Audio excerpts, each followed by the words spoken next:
British Columbians could enjoy better city elections if the province would let them. You made it. The last contestant standing on an old-school game show. Behind door number 1, your charming host reveals a pile of rocks. Behind door 2, he grins, a slightly larger pile of rocks. And, gesturing to the last door with a glimmer of gold pouring out from beneath, or will our lucky winner pick the $1 million mystery prize? It's a no-brainer. But as you reach for the knob, the host grabs your wrist. "What are you doing?" he hisses. "You're only allowed to pick between the first 2 doors." Hardly seems fair, does it? But municipalities in British Columbia get the same treatment when it comes to their local governments. The province strong-arms cities, towns, villages, and districts into using bloc voting to elect their councils, a poor fit for representation in local elections. Ward or district voting, the only current alternative, appears a bit more generous but has its own weighty problems: spoiled elections and two-party dominance. This year, as a special provincial committee studies election reform, might it finally come to pass that local governments get a glimpse behind that third door? Gold standard elections, using the new best-in-class model now operational in Portland, Oregon, are so close to being in reach. Only a few lines of provincial law stand between municipal governments and better representation. Local councils, caught between a bloc and a ward place. British Columbia's standing election laws simply don't give local councils a fair shot at better elections. Bloc voting and ward voting, the only 2 choices municipalities are allowed, are hardly ideal for representing voters. Bloc voting, multiple winners, lopsided rules. Also known as plurality at-large voting, bloc voting is BC's default voting method for local councils. If 10 seats on the body are up for a bloc vote election, voters get to pick 10 candidates. The 10 winners are the ones with the most votes. The problem? In partisan contests, bloc voting often means the most popular party will win outsized representation on the council. Take the Vancouver City Council election of 1996, for example. The non-partisan association, a center-right party, despite the name, won slightly more than 50% of the total vote, but took 100% of the seats. By contrast, if voters had the same preferences under a proportional model, the non-partisan association likely would have wound up with half of the seats, roughly equal to their vote share. Other parties, including the Coalition of Progressive Electors, Vancouver Organized Independent Civic Electors, and others, would have split the remaining 5 seats, giving their communities a voice in local government. With turnout perpetually low in BC municipal elections, it's not out of the question that an extreme faction could seize control of most or all seats in a single election. As authors for Fair Vote Canada wrote in 2022, the winner-takes-all nature of council elections causes sudden and extreme policy swings, which can be expensive for taxpayers and create uncertainty for the individuals, communities, and businesses that local policies impact. BC offers local governments only one alternative to bloc voting, which might provide slightly more accurate representation on a council, but creates headaches of its own. One winner wards, geographically accurate, but far from fair. Municipalities also have the option to elect councillors partially or entirely in districts, also known as wards. Wards that elect a single councillor operate under simple plurality rules, most votes wins, while multi-winner wards must use bloc voting.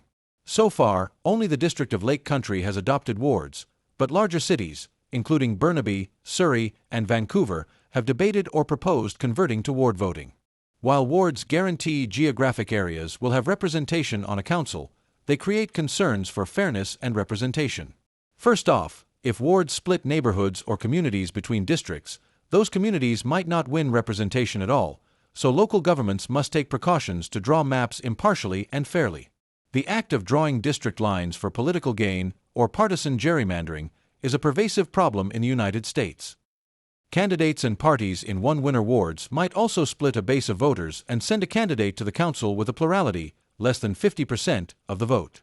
The same is true of other one-winner elections, like the Vancouver mayoral election of 2018, in which 71% of voters cast ballots for someone other than the ultimate winner. As BC voters witnessed in 2024, vote splitting is also a frequent concern in hotly contested, district-based legislative assembly elections.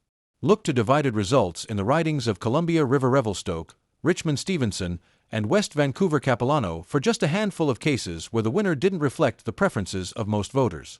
Viewer discretion advised. U.S. districts as a warning against ward voting.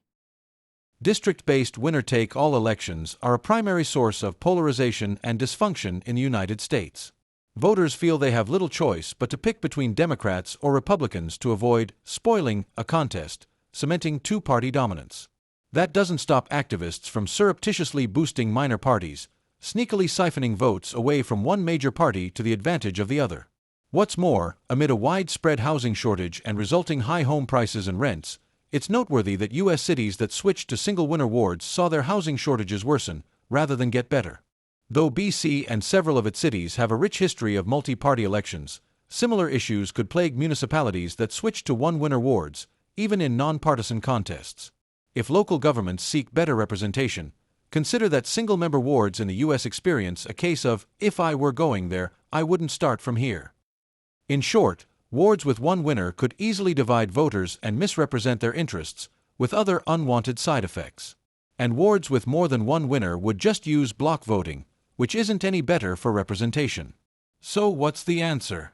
For 200, this electoral method gives all groups their fair share of seats on a government body. What is proportional representation, Alex? Proportional representation defines multi-seat elections in which, if half of aligned voters support a party, that party will win about half of the seats up for grabs, not zero, as can be the case under bloc or ward voting. The concept should be familiar to British Columbians, who weighed in on provincial-level proportional methods in 2005, 2009, and 2018. Unfortunately, despite drawing more than majority support in 2005 and featuring homegrown models on the ballot in 2018, proportional representation never took off at the provincial level. However, well before BC's constrictive local bloc voting policy, the Assembly let cities use a proven, stable, and proportional method, single transferable vote.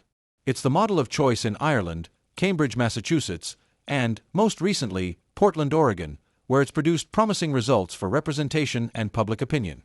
How does single transferable vote work? In a single transferable vote election, voters rank candidates in order of preference: first, second, third, and so on. Once a candidate hits a threshold of support, which depends on how many seats there are to fill, they win a spot on the council, and extra votes they receive beyond the threshold transfer to voters' next choices. If no one meets the quota right away, officials eliminate the candidate with the fewest votes, and those votes transfer to other candidates based on voters' next preferences. The cycle continues until all seats are filled. The result: fewer wasted votes, an incentive for candidates to campaign on shared values instead of divisions, and a council that mirrors a community's diversity far better than bloc or ward voting ever could. More rewarding wards under single transferable vote.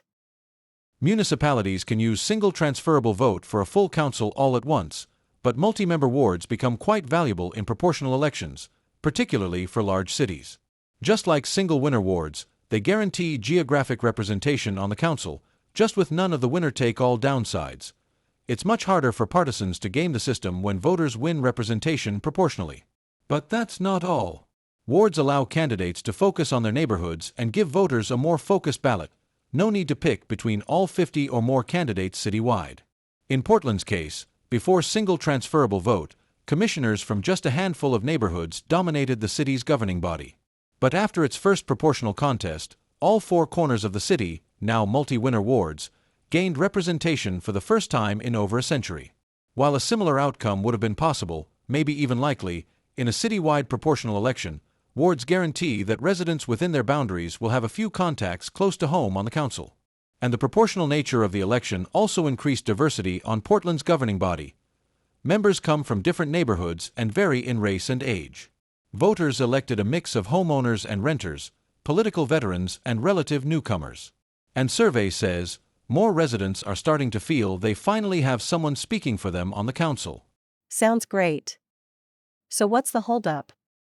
For decades, one section of the Local Government Act, and the Municipal Act before it, has stood in the way of BC municipalities choosing better elections. And while Vancouver has its own separate provincial charter that doesn't mention bloc voting, legal experts concluded years ago that the province's largest city can't adopt proportional representation under current rules.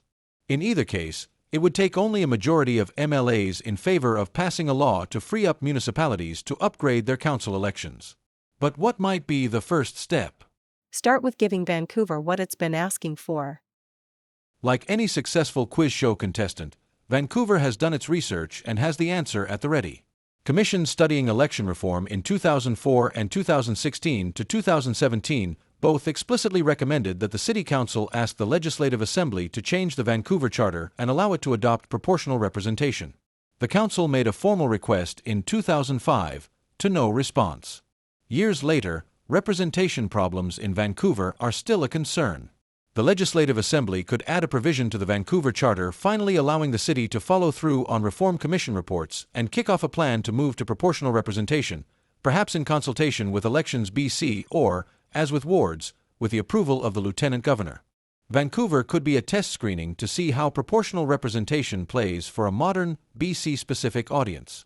It could give election officials a chance to see how voters react to new rules and to learn what their needs may be if or when proportional representation expands to cities, or even to the province, all while addressing problems with the current bloc vote model. For pro-reform MLAs, greenlighting a Vancouver pilot could be a low-stakes way to quell any concerns among their colleagues that a proportional model might disadvantage parties or cause uncooperative governance. And if single transferable vote were to prove successful in Vancouver, it could get picked up in other markets. Coming up next, more choices across the province. Vancouver isn't the only place that could benefit from an election upgrade. In 2022, for example, Surrey saw one party win 50% of council seats with only 25% of the vote. Fair Vote Canada has made the case that virtually all BC cities to some degree suffer from the block vote method and could be improved with single transferable vote. With a local options law, the Legislative Assembly could provide guidelines and guardrails for using proportional representation, much as it did with the law authorizing ward voting. No city would have to adopt a new model, but those seeking a proportional upgrade would be free to do so with support from the province. As for the degree of detail a local options law would require, the approach could vary. Oregon, for example, explicitly allows for proportional representation in a single paragraph in its constitution, making it unique among U.S. states. The provision isn't overly prescriptive but contains safeguards to ensure fairness in proportional contests.